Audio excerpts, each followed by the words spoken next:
Well, this came out of nowhere. Looks like you can expect a brand new roller coaster at Fuji-Q Highland in Japan for summer 2022. According to PR Times, which is a press release and news release distribution service, so this website's pretty legit. This is all translated into English from Japanese, by the way. They're saying that they're introducing a new roller coaster in 2 years' time, specifically in July. Yes, they're thinking that far in advance. And the only thing we know is that it will cost approximately 3.6 billion yen, which equates to about 33 million US dollars, which is a big chunk of change. AKA, we're probably looking at a pretty big roller coaster here, which makes sense. Fuji-Q, every time they introduce a huge new roller coaster, it always breaks some sort of record, does something insane. So that in itself does not surprise me that you can expect a big price tag. And I think it's also fitting that they're getting a new roller coaster soon, considering their last big new roller coaster was 2011. AKA, this is opening 11 years after Takabisha. So quite some time has gone by. And in the meantime, they've also removed a roller coaster. This past year, they removed Mad Mouse, which is their wild mouse. So I actually got to ride it in its closing year. The downside is it doesn't take up a whole lot of space. So if you think a GIGA coaster or something like that is going to be replacing this wild mouse, yeah, no, I think they'd have to take up some other land next to it if they want to do that. But really, that brings up a whole nother point. Where the frick are they gonna put this thing? Because this park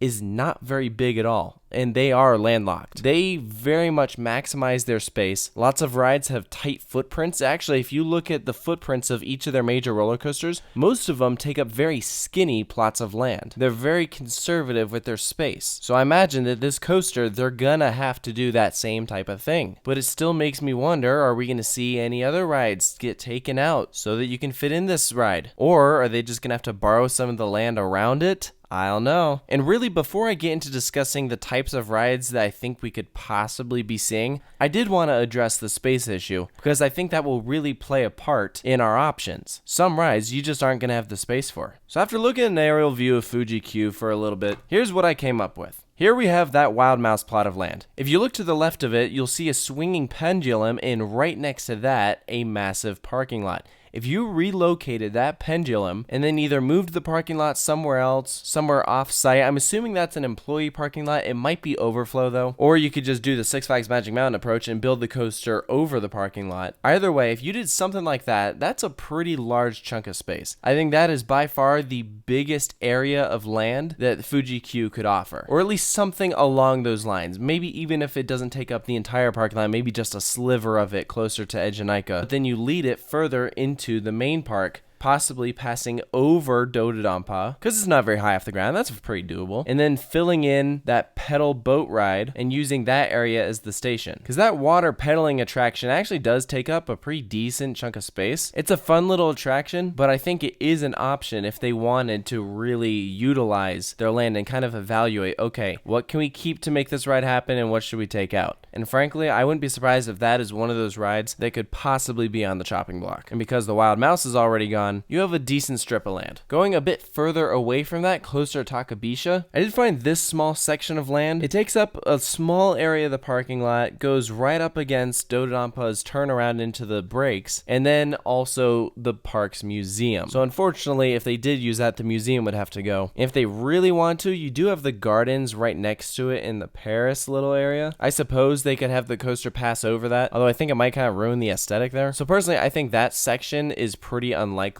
I'm definitely leaning towards the left side of the park. So now that you know approximately the land that we are looking at, what on earth could they possibly be getting that costs 3.6 billion yen? Again, to put that in perspective, Ejinika costs 3.5 billion yen. So we're looking at a ride approximately that size. And as I mentioned in the beginning, knowing Fuji-Q, they're gonna go big or go home. So just running through some of the possibilities, we could see a B&M. There's not a B&M wing coaster in Japan, so you could do something like that. There are 2 other B&M flying coasters, so probably not. They could go the dive coaster route, but I certainly hope they won't, especially when they already have some roller coasters that feature very large distinct drops. I don't think they need a dive coaster, it just doesn't make sense to me. Looking through Intamin's products, you've got a lot more options. Right now, their multi-launch coasters are very popular, and there is not one in Japan, so I think that would be a very cool fit. They just have to go for a very tight layout with lots of rapid transitions, enough to make it different from do-dodonpa, which actually I don't think would be that challenging. They don't have to make it anywhere near as fast, but if they went for a more compact layout, something with some ejector airtime hills, because do-dodonpa doesn't have any airtime, at least not anymore. So I would love to see something like that. Because those rides drastically vary in scale, I could see something like that costing that amount of money. Something that both Intamin and B&M provide are GIGA coasters. And actually, this is kind of the popular rumor. This is what people are talking about. They're like, is Fuji-Q gonna get a GIGA? And I think that's a tricky question because we've seen the plot of land and the options,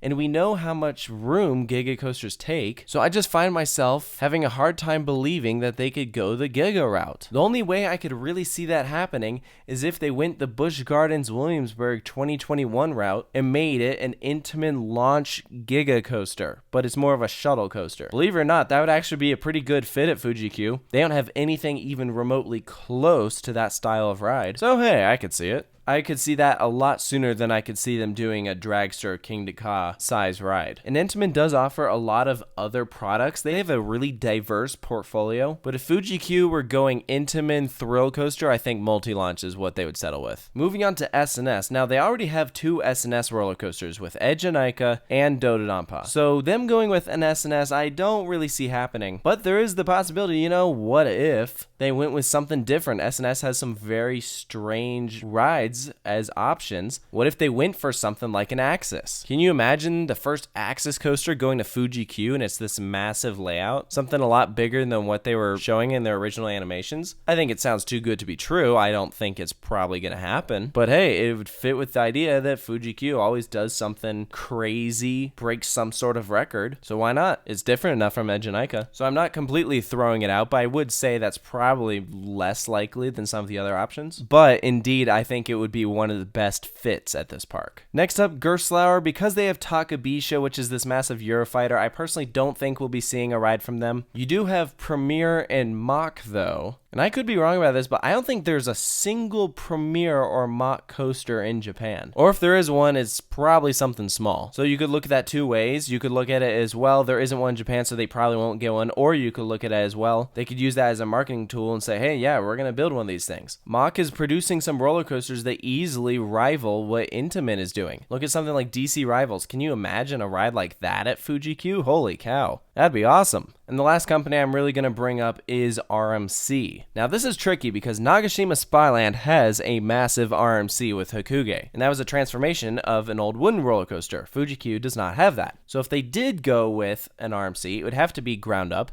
and they'd have to make it different enough from Hakuge. Fuji-Q's competitor, Nagashima Spyland, opens this massive roller coaster, which is hugely successful. It's like nothing Japan has ever seen. Nothing Asia has ever seen, really. And so suddenly you're trying to up your game. You're like, holy cow, we gotta get it together. We gotta compete with them. So how hard would it be for them to call up RMC and be like, hey, yeah, can we get something better than that? They could go the Zadra route, build a ground up hybrid. Or they do offer a Raptor track, although I think that would not be a good idea at this park just because they need something high capacity. And with those Japan dispatches, when I was there, they weren't terrible, but they weren't ridiculously fast either. So I think a Raptor would be a mistake. And I'm not even going to mention a T-Rex because even by 2022, I think we're still too far out from seeing one of those things come to life. So if I were running Fuji-Q Highland, what would I build? I'd probably go with a large RMC to compete with Nagashima and Hakuge, or an Intamin multi-launch coaster because those are all the rage. The only reason why I'm very skeptical about the RMC is because I don't see it hitting that $33 million US equivalent. A large Intamin launch coaster though? Hey, I could see it, especially if they went with something like what Busch Gardens Williamsburg is doing. GIGA shuttle coaster? I think it'd make more sense than a full circuit GIGA. While I'd certainly prefer a full circuit GIGA like i-5 or Millennium Force, I just don't think they have the space for it. But I would love to be proven wrong. But I want to hear from you guys. What do you think Fuji-Q Highland is getting for their 2022 roller coaster? There's certainly a lot of options out there, and there's a lot of cool rides that would do well at this park. So post all your thoughts down below. And of course, stay tuned for more rumors and news updates here at Coaster Studios, and I'll see you guys next time.